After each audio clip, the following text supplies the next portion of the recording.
Hey everyone, we're going to be preparing the meatball and tomato soup today. So here I've got my breadcrumbs, a tablespoon of olive oil. I've got 500 grams of mint. I've got 500 grams because I'm actually doubling the amount. In the actual recipe it says 250. I'm doubling it because I'm making it for a family of 4. And as we go, I'll talk a little bit about the costing. I've got Parmesan cheese grated, my salt and pepper. I've got garlic. Now I'm going to be, it's right there. I've got the garlic. I'm going to be using the garlic as we go. Or doing it for the whole thing. So we need garlic for the soup, we need garlic for the meatball. So I'm going to chop that all up together just to save a bit of time for later and a bit of mess. My salt and black pepper. And that's pretty much all we need for the meatballs themselves. So I'm going to start by chopping up the parsley. Just remember to use spider grip. Carefully just chop that across. Now we need a couple of tablespoons of this if we're doubling it, 1 if we're not. So you need to, when you pull it off from out of the bunch, you need to gauge with your eye as to how much you're going to need, because it's quite different once you've actually chopped it up. It looks a lot smaller. All right, so once you've gone through it a few times, get your knife and off you go. Get a really good chop. Okay. Now you can see my chopping board moving around a bit. If I was smart, I would put a damp cloth under there. Stops things from moving around.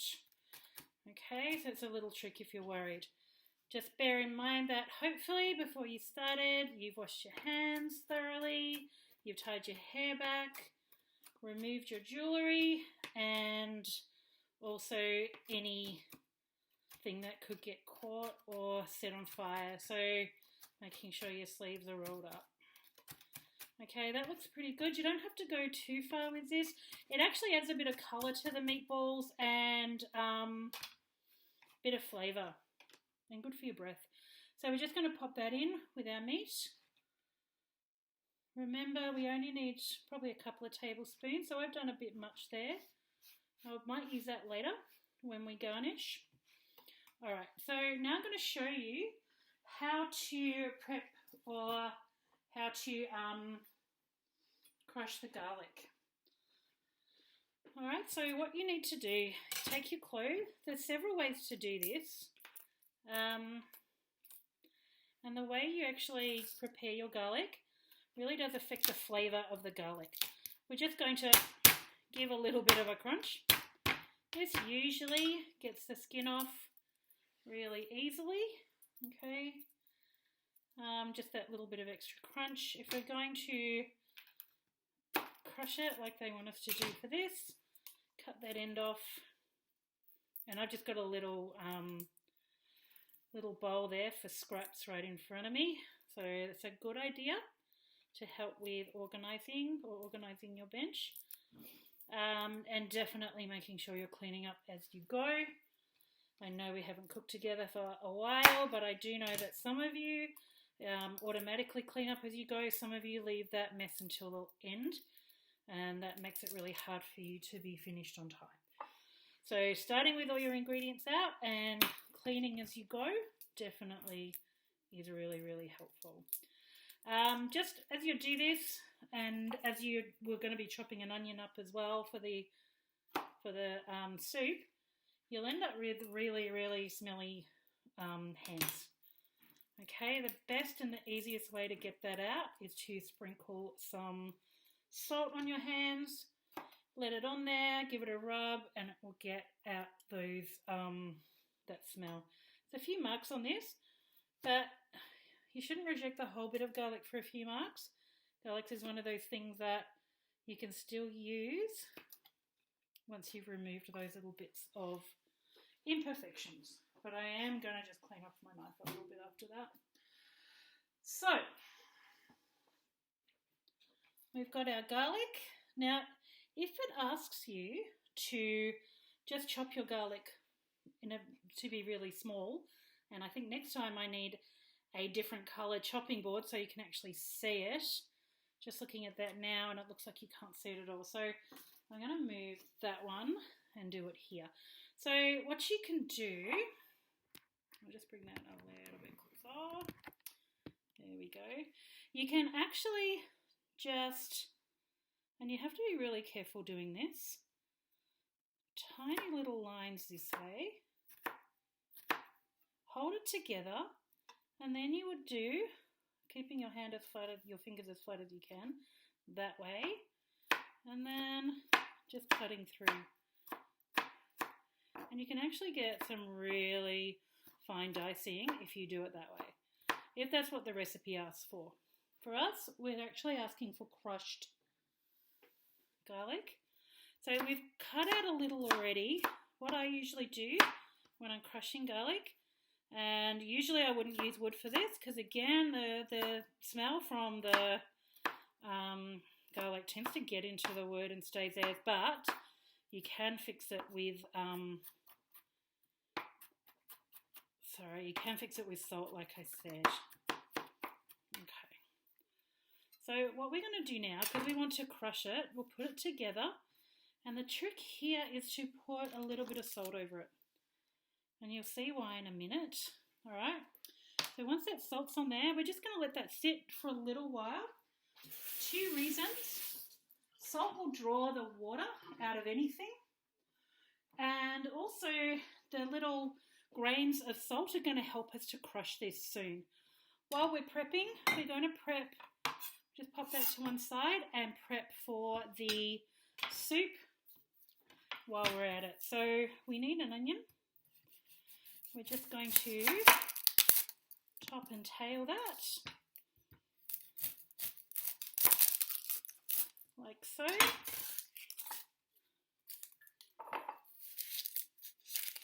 And there we go. I should put some music on in the background because otherwise I feel like I'm just going to have to talk the whole time, which is boring. So, yep, just top, tail it, peel it. So make sure you get rid of any imperfections that are there on the top. Sometimes you can end up with a bottom mold inside your onion. You need to make sure there's not a little bit of that left at all when you use it. And also sometimes you can get a little bit of spouting in the centre. Not really good to use that. Tiny little imperfection there I'm actually going to get rid of. So choose your flattest end. Cut down in a straight line. We're going to use this. So we're going to, this is for soup. So we want reasonably small dicing. Okay, spider grip again. Keep your fingers out of the way. Get rid of that bit. Now we've got a flat bit here. Okay, so just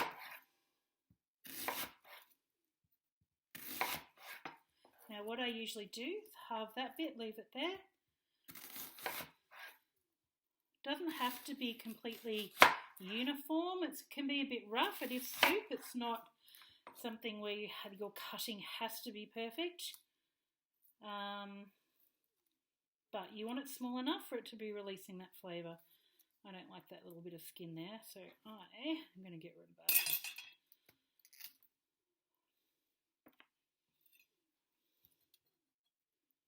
It's a bit too close to the edge. Okay. You might be finding that you are crying by this stage. Depends on the onion, and there's lots of fancy ways to chop them so that they don't make you cry, but I never remember to do that. And also they tend to waste a lot of the actual onion, so I tend just to try and work through it. Some onions don't make you cry at all. This one is doing a wonderful job on me, and it's something that I didn't even remember. So I'm just going to go as quickly as I can, keeping your fingers safe again, like I said, dicing it up like that.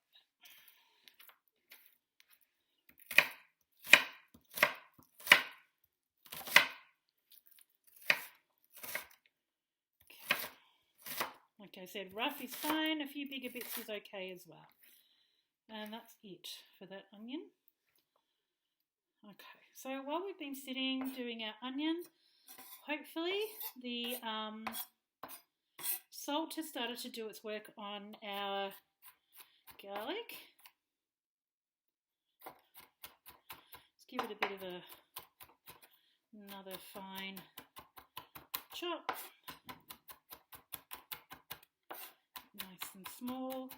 And now those salt granules have worked their way through there. Now they sort of work to our advantage now because we're going to use our knife this way to really crush the garlic. This way you're really getting out the flavours, and when you come to use it there won't be any really large chunks of garlic through. You really should be able to taste it but not get big chunks in your food. And also this way you get a lot of aroma. Now remember, I decided to halve it, do all mine together and halve it. So half of this will go in with the meatballs, half will be there for the soup. This can take a long time. Sea salt is ideal. I can't find my shaker at the moment, so I don't know why. I wouldn't put pepper in with it. Really just need the salt. But do take your time to do this. It's worth it because the result is really, really good. It is messy and time consuming.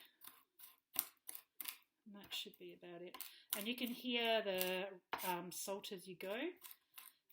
If you're cooking and you put a lot of salt on, just be mindful of that once you come to season it, because there's already salt in there. Not heaps, but still can make a difference to the flavour.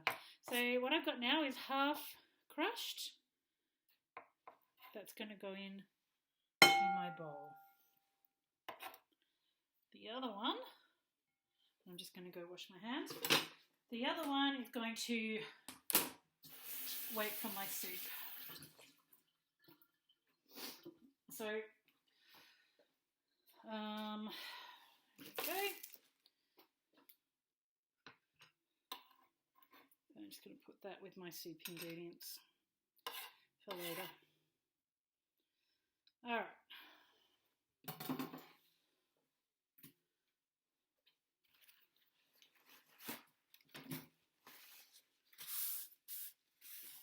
Okay, so in here, so far, I've got my meat, I've got my parsley, I've got the garlic. There's just a few more ingredients. One of them is the eggs that go in. If you only got 250 grams of meat, then you'll only use one egg. So don't sort of think that you have to put 2 in. Like I said, just reminding you that I have doubled this just to feed my family. So it really is pretty simple from here on out. We need the breadcrumbs. In they go. And we need our eggs, and in they go. Just remember to keep with you at all times your scrap bowl. Makes it really easy. Now that's pretty much it. I'm just going to double check though. At this point, before you do anything else, just make sure that you are checking that that's all you need. So meat, breadcrumbs, garlic, parsley, parmesan, egg, salt, pepper and oil. Parmesan is sitting right here. So that's going to go in. And you need a good shake of salt and pepper for this one. Sorry, my computer keeps just deciding it's going to go to sleep. I'm going to have to fix that before we do this again.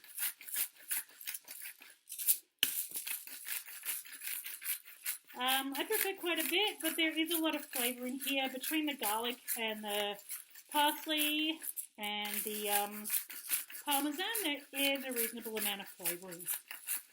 Okay, that should do it. Now the only way to do this really is to get your hands in and have a go. Okay, so your hands should be nice and clean still. If you've touched your face or your hands or your hair, anything like that, just make sure you give them a wash again before you start this section. So it really is just a matter of putting it all together. It's pretty easy. The next bit takes a really long time. Now, when we do this, got to make sure that we really get our hands in. It's not going to make any difference if we squish it. It will actually, it's preferable to get everything mixed in that way. What we are going to do is, as we make the balls, they need to be a uniform size, so they need to be the same size. The recipe says about a teaspoon for each one. It takes a long time. It really does depend on your personal taste as to how you do that. And if you make that many, or you make it that size, or you make them a bit bigger. But just bear in mind, if you make them a bit bigger, it will affect the cooking time. The bigger it is, the longer it will take to cook through from the outside to the inside. Okay, that looks pretty good. And as you can see, it's now worked all together. There's a few things functioning in here. Of course, we've got the meat for our nutrition, we've got the parsley, and we've got the garlic and the parmesan for flavour, and we've also got the eggs in there. Now, the eggs will function to create or to set it. Okay, so when we cook eggs, they coagulate. So the heat will change the shape of the protein, and in changing the shape of the protein, it makes it set, so it doesn't fall apart. So the eggs really are there to make sure that the meatballs stay whole. Now, the best way to make sure that you don't get the meatball stuck to your finger or fingers is just to dampen your hands before you start. Otherwise, this stage gets really, really messy. Now, like I said, if you do them, it says meatballs a teaspoon. What I'm doing now is definitely more than a teaspoon, but I am making sure they're the right size. Now, I am hoping through the magic of whatever this television, I don't know, videos, whatever, that my daughter's going to be able to speed this bit up.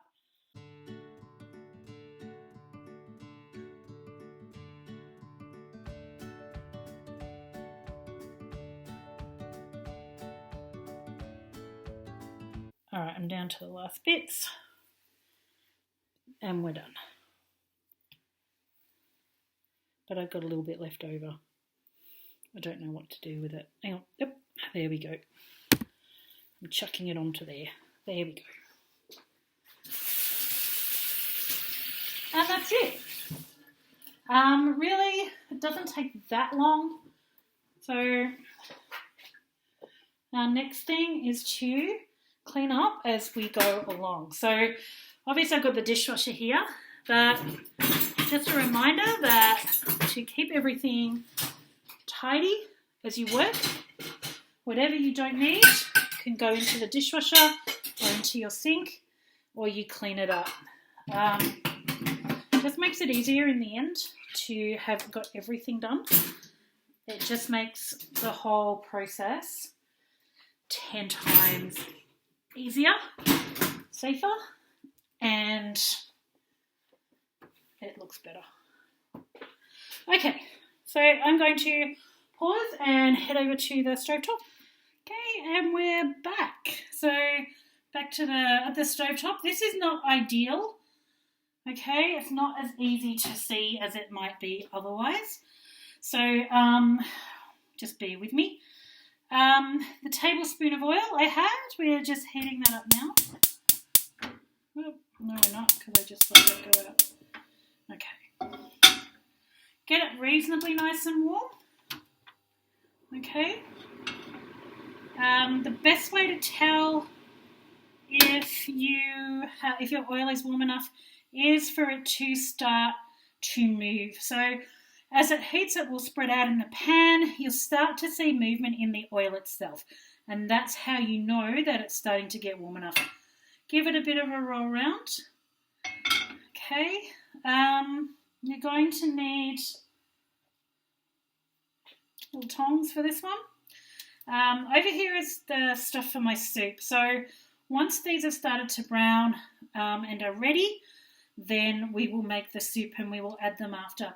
What I've got up here is just a plate with paper towel so that I can drain these when they are ready. I may have to cook these in 2 batches. I don't know yet. Depends.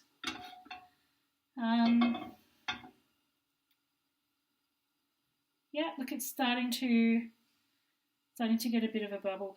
Another way of telling is if you put it in there and there's like a sizzle when you put the meat in. So if you want to put just one in and see if it starts to spit a little, just be cautious of that.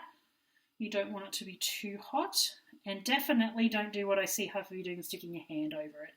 All right, and you go down really low. It freaks me out. So don't do that. All right, let's test one. Not really. We'll give it a bit longer. Should have a nice sizzle and a nice seal. So when we are frying, we're just frying these off. We're frying them off to cook the outside. Means that when we actually put them in with the soup, they won't start to fall apart too easily. So we've got the egg in there that will set during the cooking process, and we've got this searing process here to keep them in one piece. And I'll show you what to do when they're actually in the soup to stop them from falling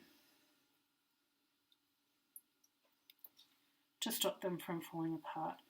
That's good. It's starting to sizzle a little now. So I wouldn't suggest tipping them in.